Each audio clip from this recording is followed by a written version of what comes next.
Hi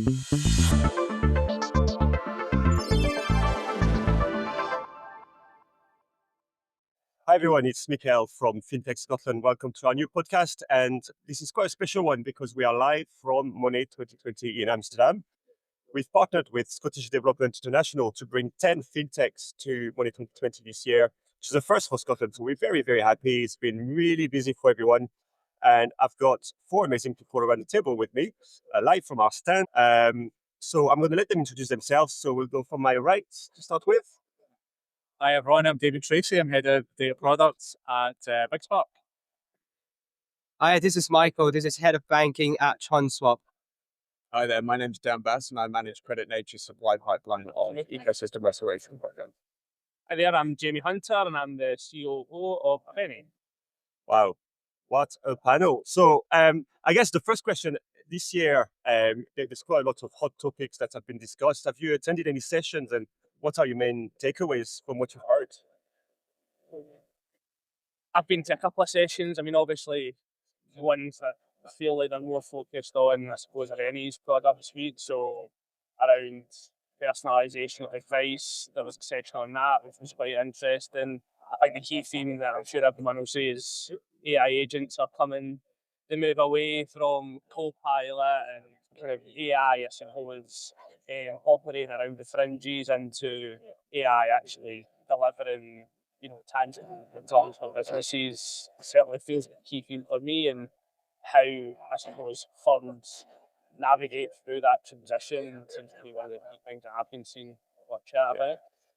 And as there are a lot of chat around going beyond the hype of it, because obviously those topics are talked about by everyone, which seems that the actual examples of real life applications sometimes are not quite there yet. Yeah, I mean, it's felt to me anyway that the speakers have been trying to combat that. There's been a lot of tell me a live example or talk to me about an example that you tried to deploy it, or and I've heard multiple times it isn't hype. Like agents are here to stay. Whether or not that's just hype is a different question, but yeah, it certainly feels like they're trying to make it more tangible. I caught the tail end of one of the presentations again about AI agents and so on. And the guy was making a really, really interesting point just as his time ran out. And he was saying about how the way that a lot of these AIs are written is that they're very tenacious, very persistent, and they're there to do the job that they're programmed to do.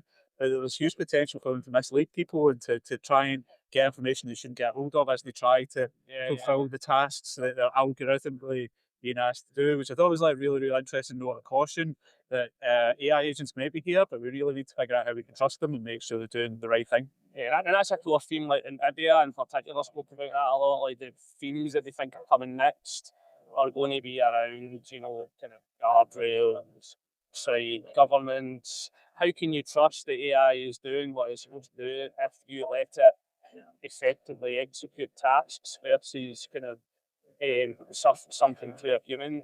I think there'll be a lot of movement in that space over the next couple of years. Yeah. Any other themes for the conference? Because AI was almost expected, but any other things you've heard?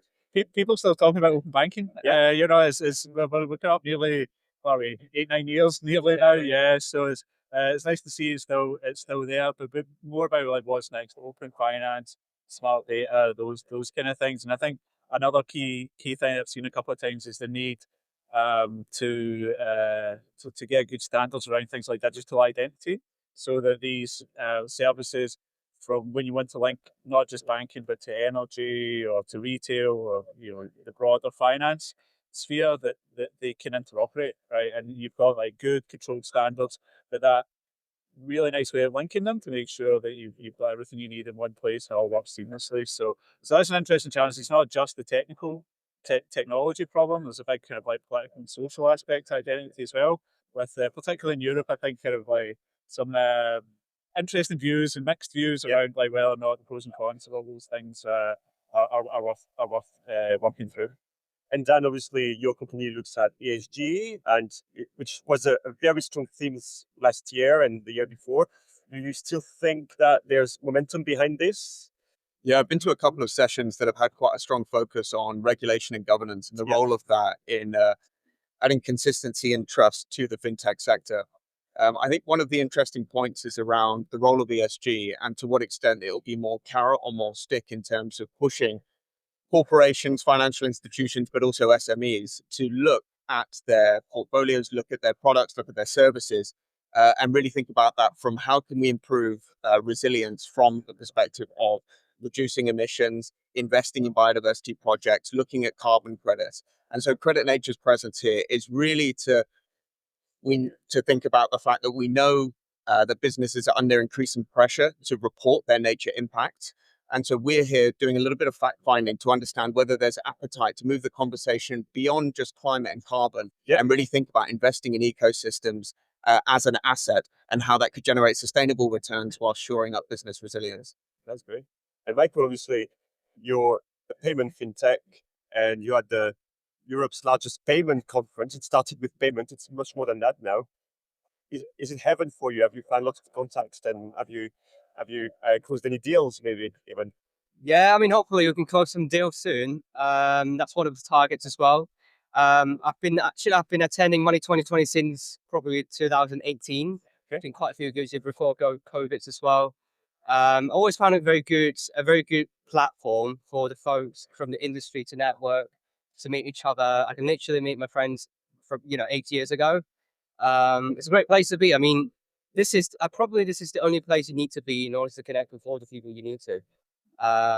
So yeah, that's a great place to be. And then in terms of the payment set of that, I can see, because the world is changing, payment is changing as well. The way we make payments are changing. Our company started as a cross-border payment solutions, FX providers, etc., on the fiat, like centralized payments. This year, what I noticed is there are a lot more offering from the decentralized payments, USDT, USDC, those sort of payments are ramping up. A lot of things going on from that part of the world. Web3 blockchains are, something that's going on, and it's going to be something huge other than AI. So this is something that we're looking at as well. What's interesting in payments, I was almost expecting to see a bit more crypto, but I've not heard once that I think the term crypto these past 2 days. Do you think it's something that's gotten past or? Yeah, I mean, crypto, there are so many applications for crypto. Bitcoin, they've got different applications. Lithuanium, they've got different applications as well. And then from the business point of view, B2B payments, we're talking about USDT, USDC stable coins. There are lots, and you can see a lot more companies are doing that already. So this is the trend, not just an idea of, okay, we're going to do crypto, but we are trying to get more applications towards businesses, how businesses can use it, really can utilize it. Because a few years ago, we're just talking, we don't really have application to it. This one, now we have a real, we're trying to solve the real problem. Cross-border payments slow, expensive, sometimes stuck with correspondent banks, disappears, etc. Stablecoin is something, going to resolve some of these issues. Yeah. Have you guys heard anything around quantum and post-quantum cryptography, or this from a data perspective, a payment perspective, or else? It's not been as dominant as some of the other things. I've seen a little bit here and there. Spotted a couple of talks on it, one or two vendors. It's not been one of the dominant themes yet. Yeah, no, I'm the same. There's been a few chats I've walked by and it's not been as heavy. It's eventually. I mean, just looking around, I mean, I can see, I don't know, probably 20 stands, and I would say about half of them are payment based, right? I mean, it's the perennial thing. Payments never seems to be. It can always get better. The experience can always improve. The security can always improve. The elimination of fraud and everything around it can always improve. And it's a fundamental thing that we all do without even thinking about, right? But yeah, payments is definitely, from looking at the vendors around about, that's the number one. And what's your experience been at 2020? Is it an event you'd come back to? Would you say it's one where you absolutely need to be every year? I think you need a strategy. It's probably it's quite overwhelming when you first come in. I mean, this is one massive boom. like 3 or 4 massive rooms of stands, and I think what you quickly learn is everyone's here to sell something to everyone as well. So like I think definitely the pre-work's important to try and identify who you want to speak to, trying to set up the meetings in advance if possible, so that you get the right meetings, because you don't just stumble across the right type of people. But then you do make some interesting connections in the areas where it's the more social side, I feel like. So obviously we had the whiskey tasting yesterday, for example, we had a few interesting guests here that I wasn't expecting. So yeah, being open to that is important effectively, and I think for this, certainly for us, when like as you say, it's audience, it's payments, a lot of the connections are connections, which isn't necessarily a bad thing, you know, like a lot of it is following up with introducing the right people here, and I suppose just broadening your exposure. So probably the follow up is equally as important. So yeah, you need to put the effort in either side, I would say. Yeah, I mean, it's a city here. And just like the city, you need to have a strategy in terms of how you navigate it, and it's very varied, so you need to know where to go. I think it's important to leave moments for spontaneity and to have those conversations that appear organically at your stand or at others, or just come from walking around. But I think being a little bit more targeted in terms of understanding who your audience is, whether you're going for the investors in the company, whether you're looking for buyers of the product, whether you're looking for partners to help you scale, or who might have a technology solution that actually you could integrate into your operations. Just having that clarity, I think, could help others to make the most of their Money 2020 experience. Yeah, it's definitely have to be tactical. Like you said, it's huge. Got lots of companies, got a lot of new companies coming up as well. So that's one thing. There's so many meetings that you can go. So many people you need to meet. You need to be mindful of how you're going to spend your time as well. So it's going to be a good few days. Side events, it's very good because you get to meet people randomly as well from time to time. You don't know what you're going to come across. So that's something nice as well. I'm definitely going to come back next year as well. This is my second Amsterdam. Next year is going to be my third. It's amazing. It's just something that, like I said, it's a big party for payment industry, fintechs. You need to meet the industry. We need to learn from the industries as well. Yeah, I agree with all that, especially Jamie's point about planning and advance. I thought I had done a lot of planning, but still it was overwhelming. Just the sheer scale of it. I mean, as Dan said, it's it's thousands of people. There's 8,000 delegates, something like that. So you need to be really strategic about picking moments to find the time and the right people to talk to. The events in the evenings have actually probably been my favourite. It's it's a lot more relaxed. People maybe warmed up a bit. They're a bit more chatty, a bit less formal, and it's been great. We're at a fantastic event last night for the FinTech network across Europe. That was really excellent, and yeah, just brilliant to have some connections there away from the formal, almost speed dating feel of some of the meetings that you have. Even the connections with the Scottish cohort that are here are important. You probably don't invest enough time in that when you're back. Yes. You start having conversations, and the reality is You have to travel to Amsterdam. So yeah. You're overlapping on customers that you're targeting. You're overlapping on problems that you're trying to solve. Everyone's going through the same journey, and it's not an easy one, So like those conversations are valuable as well, and often lead to something as well. So I think for me, it's one of these events. I think you become expected to go the rails. I personally think that's what any we carry with it.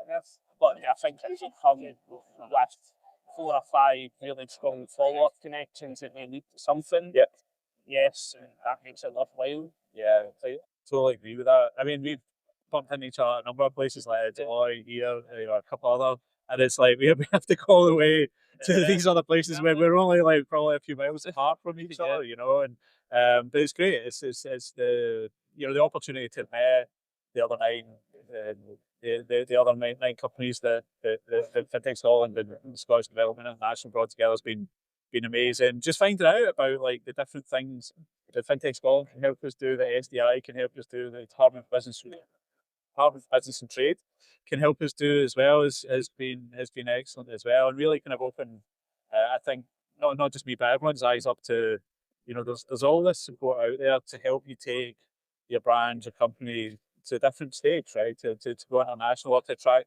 international investment into it as well. And that's been a real kind of win for me as well. So it's not just about creating the deals, but it's creating these relationships. I love that, didn't you? There? Yes, yes, absolutely. It's great to hear all the positivity. I'm loving it. And listen, guys, I don't want to take too much of your time, and the whiskey tasting is about to start on the stand here, so it's going to get a bit too noisy for us to record. So I just want to say a big thank you, not just for the podcast, but for being such good sport for the last 2-3 days. And for the people listening to us, we'll be back soon for a new podcast. And until then, take care. Thank